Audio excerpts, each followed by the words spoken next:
Hey Alberta, this one matters, and if you're worried about pensions, you're not being dramatic. You're being responsible. I hear it quite often. What happens to CPP? What about OAS? What about seniors who already paid in? And for a lot of people, this isn't political. It's very personal. It's your retirement, it's your parents, it's the promise that if you worked hard your whole life, you wouldn't be left behind at the end of it. That fear deserves to be taken seriously. So let's talk facts. First, CPP and OAS are earned and portable benefits. People receive them even if they retire outside Canada. Those benefits do not disappear because of a political or jurisdictional change. Now, Alberta specifically, Albertans have been net contributors to the Canada Pension Plan for decades.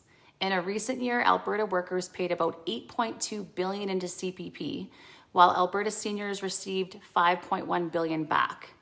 That gap, that $3 billion, isn't an accident. It exists because Alberta has a younger workforce, higher employment, and higher average incomes than most of the country. And over time, that adds up. Actuarial analysis referenced by the Alberta Prosperity Project shows that under the CPP legislation itself, Alberta's share of CPP assets could be in the range of $300 to $330 billion if Alberta ever chose to manage its own pension plan. Even if you apply very conservative assumptions and reduce that figure significantly, you are still talking about well over $150 billion tied directly to Alberta workers and retirees. So let's talk about what that actually means in practice. CPP's long-term investment returns have historically been around 7 to 8%. A fund of that size invested prudently generates very large annual returns for one purpose only: paying pensions.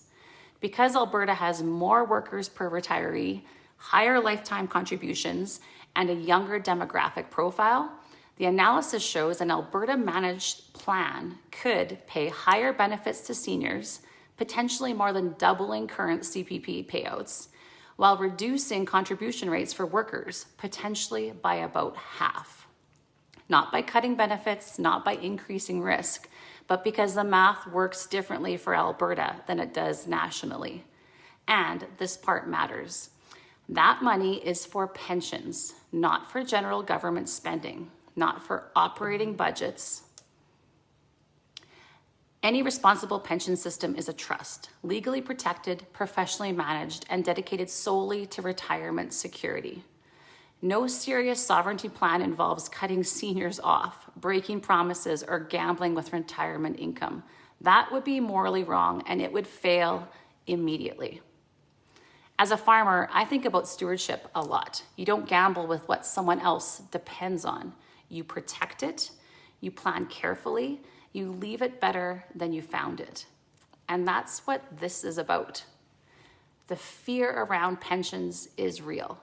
But the idea that Albertans, after decades of over-contributing, are incapable of responsibly managing our own retirement security doesn't hold up when you look at the numbers. A sovereign Alberta doesn't mean less security for seniors. It means fairer contributions, stronger pensions, and decisions based on Alberta's reality.